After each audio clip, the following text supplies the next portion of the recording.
Ako si Rodolfo Learena, operator ng DTF machine dito sa Transfer It LCC Legazpi. Ito ay ginamit ng 7 araw na may total na 68 meters. Ito ang printer head. Huling pinalitan noong September 19, 2024. Ito naman ang capping na may 90% good condition. Head clean.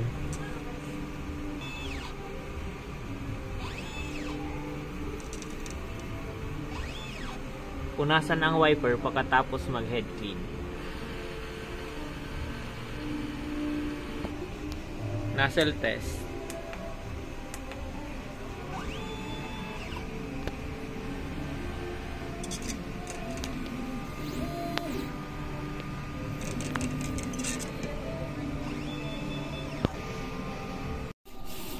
Ang ink system level namin ay tama lang.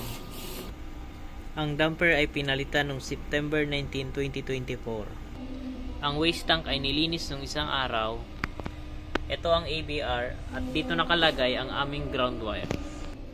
Dito nakalagay ang stock namin ng unused ink, unused powder, DTF film. Dito naman nakalagay ang stock ng used ink.